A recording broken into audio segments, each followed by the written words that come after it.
back to my habitat. This video, we're doing like a whole season in review. And it's not just me, it's the other co-inhabitant of my habitat. Daniel will be here. What? Jumping right in, what was your favorite flower? Ooh, we had a lot of very pretty flowers this year, in the front and the back. I think I'd probably say the Icelandic poppy. They were really pretty. Yes. And I know I've always talked to you about wanting poppies and that...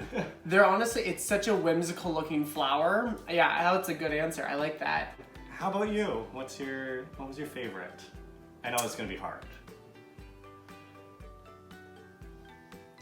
Yeah, there's so many. I can't just choose one. There's definitely a lot of new ones that we did this year. Dahlias I've always loved. I've done them before, but they never cease to surprise me with how beautiful they are. The calendulas were fully new to me to grow. I loved their seeds. I thought their seeds looked absolutely ridiculous. They looked like tentacles. Favorite flower that actually really drew me in was probably the drumstick alliums. They're beautiful. They make a great dried flower. I have a little bouquet of them. They're fantastic. I think they're gorgeous. Such a beautiful color too, and they're a shape in the garden that you don't see a lot of. Like just such a solid little mass on a rather thin stem. They're beautiful. Favorite vegetable or fruit? Squash. Actually, yeah, squash. I'm excited to grow more squash. I think. Now, quick question: Yeah. Summer or winter squash? Look at you.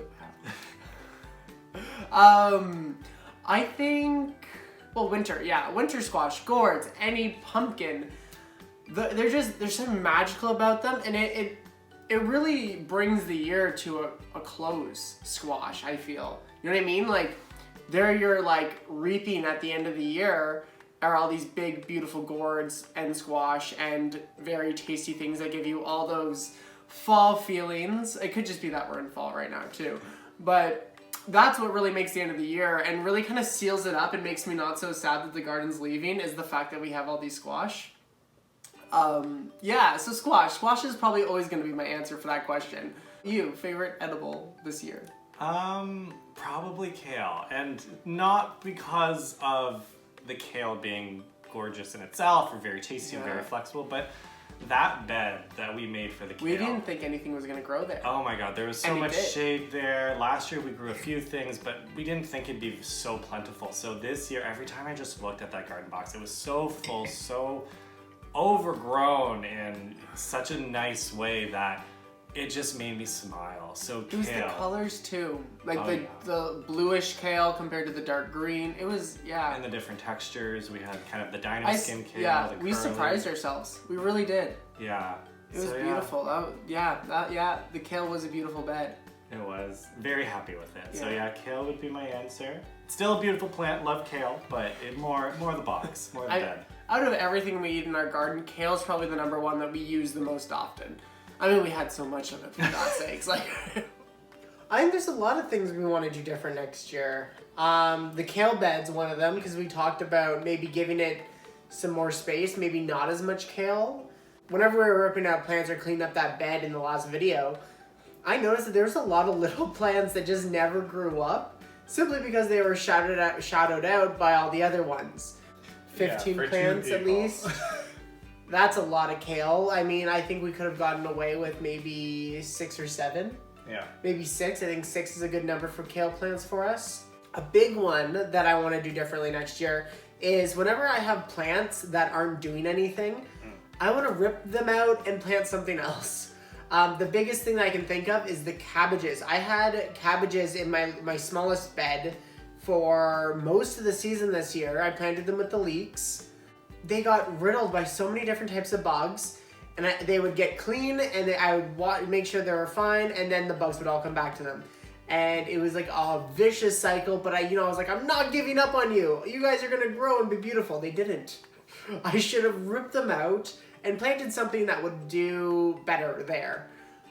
So that is something I learned, and I definitely need to get better on. But that's hard to do. Ripping out a plant is hard to do. It really is. Like, not only did you spend time and effort on it, but I think learning to cut my losses is such a valuable thing a gardener can learn how to do. But it's hard, right? Because you have so much hope in these little plants to give you something. You don't want to rip them out prematurely, and you just never know what the garden's going to give you.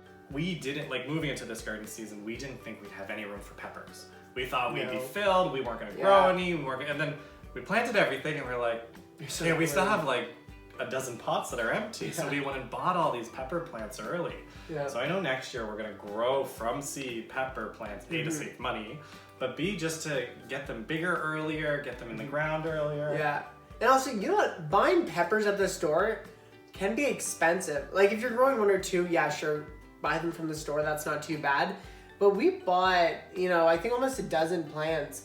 And it gets expensive buying like a dozen plants. That's like $40. And for a dozen pepper plants, $40 is a lot. Whenever I could have just grown them from seed a few weeks earlier or a month earlier, and I could have saved a shit ton of money, even with my time and resources going into it. Next year, I'm so excited for all the flowers in the front.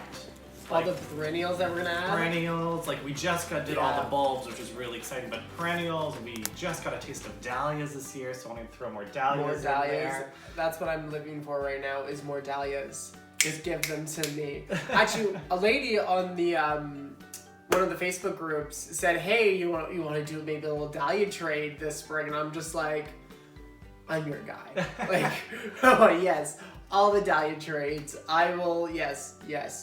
Perennials is another one I'm excited for because I'm going to be starting that sooner than later, is planning out our new perennial border and figuring out what's going to go really good, what perennials are going to give us the biggest and longest show, because at the same time we have a smaller front yard, so if I can really maximize the length that we get of color, I'm all down for that, because it gives us a bigger show and a longer show throughout the year. Because like we have all the bulbs. Our spring show is pretty down pat and set now. It's a beautiful. It's the summer, early summer to late summer that there's some holes that we gotta fill, but I'm really excited to start. Like, okay, we know need this more plant. Veronica. Yeah. Veronicas are definitely gonna be there, but Veronica. But we don't want to go too salvia. crazy. Perennial salvia is also another one that would fill that hole rather well. Yeah. And that is something we both love, because the smell of a salvia is just your favorite. One of your favorite flowers.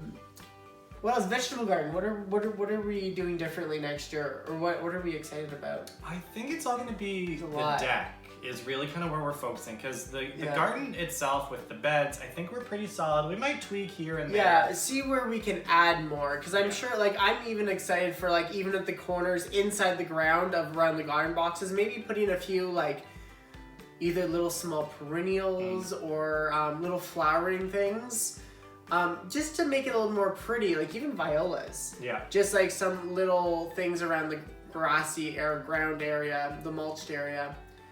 The one thing I'm excited to do more herbs. The year before this, we had a lot more herbs. We had like everything. On the ladder structure, we pretty much, the green ladder that we had, we put in boards and made almost shelving out of that, and loaded that up with a bunch of different types of herbs and pots, and it worked fabulous. It was great. It was great because it really became a one-stop shop for us to, like, when we're cooking, just go out, grab everything.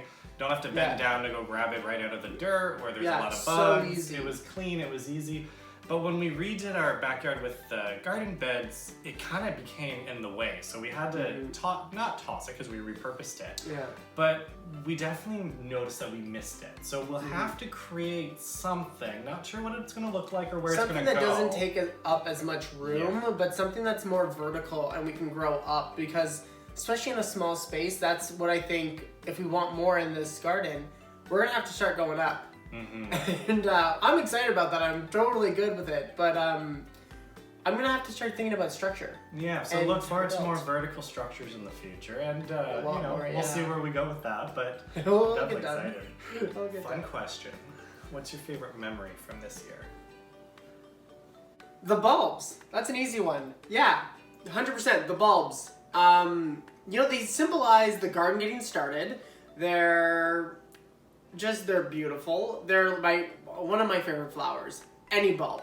anything that comes up in the spring and shows their happy little face, I love. But daffodils, I think I already shared that daffodils were one of the first things we ever planted in this house.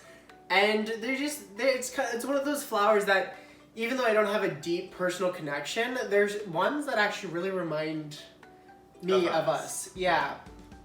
And so daffodils have like a special place in my heart because of that. So whenever the bulbs come up, definitely, yeah, one of the happiest memories I have the garden.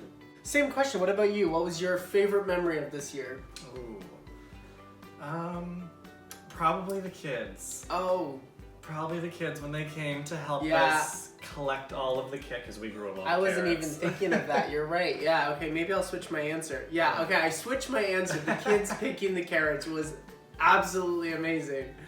They were Beautiful, so cute, and it was so much fun to just share our joy of gardening with them and to see them really like grasp the concept and just have fun with it, because like And I I- tell them pick one or pick two, and then they come back with With like like 4 of handfuls. them in their hand, Yeah. and it's just And you're like, well, we're eating those now. And also, like, they were just like they were eating it, like, give it a quick rinse, and they just wanted to eat it skin on with everything, and I was just like, go for it. I love it. Like, I wasn't sure if they were gonna do that and feel like okay with just eating a straight up carrot, and they did, and they loved it. And like the purple variety, with their mouth turns purple, and it was so cute and they hilarious. loved all the different colors, like, because I think for The most purple. kids, like I can say as me as a kid, carrots were orange, right? Like that's what you had in your head, and I know there's a variety of colors, but picking it out of the ground and going, oh my god, it's white, or oh, it's orange, or purple, like they just had fun. And the purple ones almost look black when you rip them out of the garden, so the kids were just like,